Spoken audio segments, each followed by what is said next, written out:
আমার প্রিয় বন্ধুরা, আজ আমরা পরম পুরুষ শ্রীরামকৃষ্ণের মুখনিসৃত অমৃত বাণী ও কথা পাঠ করব। যদি আপনাদের ভালো লাগে তবে একটা লাইক, কমেন্ট ও সাবস্ক্রাইব করে পাশে থাকবেন।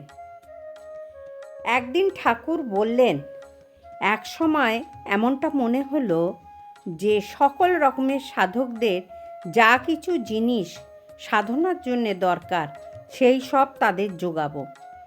তারা এইসব পেয়ে নিশ্চিন্ত হয়ে বসে ঈশ্বর সাধনা করবে, তাই দেখব আর আনন্দ করব। মথুরকে বললুম। সে বললে, তার আর কি বাবা, সব বন্দোবস্ত করে দিচ্ছি, তোমার যাকে যা ইচ্ছে হয় দিও। ঠাকুর বাড়ির ভাণ্ডার থেকে চাল, ডাল, আটা প্রভৃতি যার যেমন ইচ্ছা তাকে সেই রকম সিধা দেবার বন্দোবস্ত তো ছিলই। তার ওপর মথুর সাধুদের দেবার জন্যে লোটা, কমণ্ডুল, কম্বল, আসন, তারা যেসব নেশা ভাঙ করে, সিদ্ধি, গাঁজা, তান্ত্রিক সাধুদের জন্যে কারণ প্রভৃতি সকল জিনিস দেবার বন্দোবস্ত করে দিলে। তখন তান্ত্রিক সাধক ঢের আসতো ও শ্রীচক্রের অনুষ্ঠান করত। আমি আবার তাদের সব সাধনার দরকার বলে আদা, পেঁয়াজ ছাড়িয়ে, মুড়ি, কলাই ভাজা আনিয়ে সব জোগাড় করে দিতুম, আর তারা ওই সব নিয়ে পূজা করছে, জগদম্বাকে ডাকছে দেখত। আমাকে তারা আবার অনেক সময় চক্রে নিয়ে বসতো, অনেক সময় চক্রেশ্বর করে বসাতো, কারণ গ্রহণ করতে অনুরোধ করত। কিন্তু যখন বুঝতো যে ওসব গ্রহণ করতে পারি না, নাম করলেই নেশা হয়ে যায়, তখন আর অনুরোধ করতো না। তাদের সঙ্গে বসলে কারণ গ্রহণ করতে হয় বলে কারণ নিয়ে কপালে ফোঁটা কাটতুম আর আঘ্রাণ নিতুম, বড় জোর আঙুলে করে মুখে ছিটে দিতুম আর তাদের পাত্রে সব ঢেলে ঢেলে দিতুম। দেখতুম তাদের ভেতর কেউ কেউ উহা গ্রহণ করে ঈশ্বর চিন্তায় মন দেয়, বেশ তন্ময় হয়ে তাকে ডাকে। অনেকে আবার কিন্তু দেখলুম লোভে পড়ে খায় আর জগদম্বাকে ডাকা দূরে থাক, বেশি খেয়ে শেষটা মাতাল হয়ে পড়ে। একদিন ওই রকম বেশি ঢলাঢলি করাতে শেষটা ওই সব দেওয়া বন্ধ করে দিলুম। রাজকুমারকে কিন্তু বরাবর দেখেছি গ্রহণ করেই তন্ময় হয়ে জপে বসত, কখনো অন্যদিকে মন দিত না। শেষটা কিন্তু যেন একটু নাম যশ প্রতিষ্ঠার দিকে ঝোঁক হয়েছিল। হতেই পারে ছেলেপিলে পরিবার ছিল, বাড়িতে অভাবের দরুন টাকা কড়ি লাভের দিকে একটু আধটু মন দিতে হতো। তা যাই হোক, সে কিন্তু বাবু সাধনার সহায় বলে কারণ গ্রহণ করত, লোভে পড়ে ওইসব খেয়ে কখনো ঢলাঢলি করেনি, ওটা দেখেছি। আর একবার ঠাকুর পরম ভক্ত পরলোকগত ডাক্তার শ্রী রামচন্দ্র দত্তের সিমলার ভবনে ঠাকুর ভক্ত সঙ্গে উপস্থিত হয়ে অনেক সময় অনেক আনন্দ করতেন। একদিন ওইরূপে কিছুকাল ঈশ্বরীয় প্রসঙ্গে আনন্দ করিয়া দক্ষিণেশ্বর ফিরিবেন বলিয়া বাহির হইলেন। রামবাবুর বাটিখানি গলির ভেতর, বাটির সম্মুখে গাড়ি আসিতে পারে না। বাটির কিছু দূরে পূর্বে বা পশ্চিমে বড় রাস্তায় গাড়ি রাখিয়া পদব্রজে বাড়িতে আসতে হয়। ঠাকুরের যাইবার জন্যে একখানি গাড়ি পশ্চিমের বড় রাস্তায় অপেক্ষা করছিল।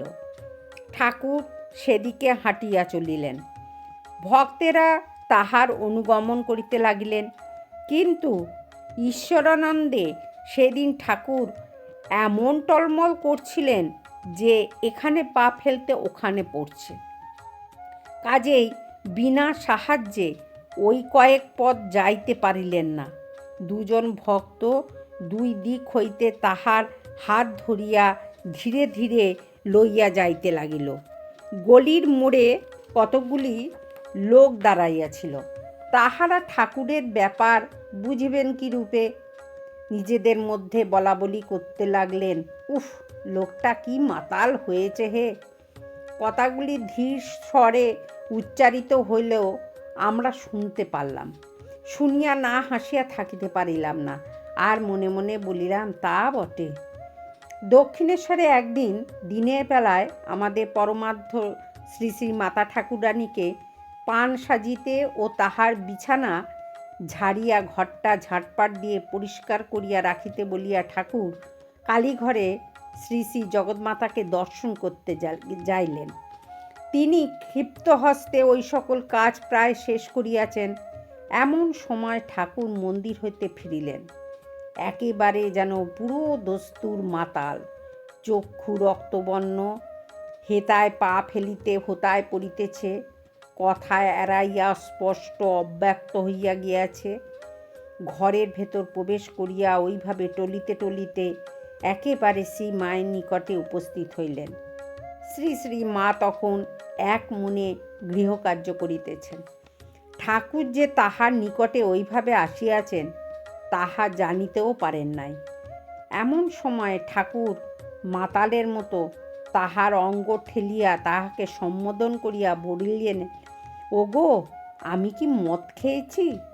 তিনি পশ্চাৎ ফিরিয়া সহসা ঠাকুরকে ওইরূপ ভাবাবস্থা দেখিয়া একেবারে স্তম্ভিত।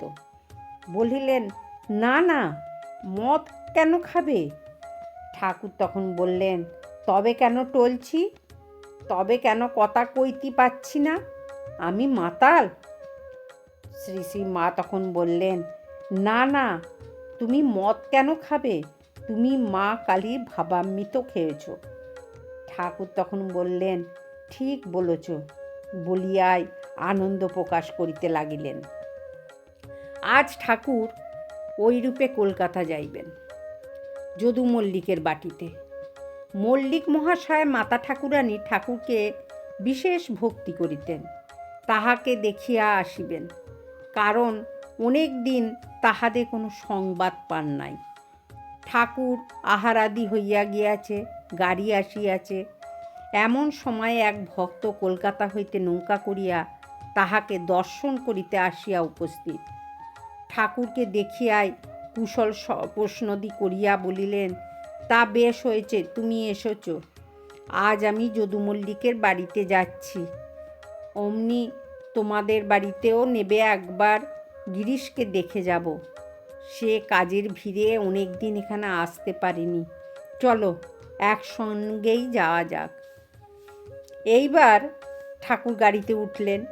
যুবক ভক্ত লাটু, যিনি এখন স্বামী অদ্ভুতানন্দ নামে সকলের কাছে পরিচিত, ঠাকুরের বটুয়া গামছা দিয়ে আবশ্যক দ্রব্য সঙ্গে লইয়া ঠাকুরের পশ্চাৎ পশ্চাৎ যাইয়া গাড়িতে উঠিলেন। আমাদের বন্ধু ও উঠিলেন। গাড়ির একদিকে ঠাকুর বসিলেন, অন্যদিকে লাটু মহারাজ।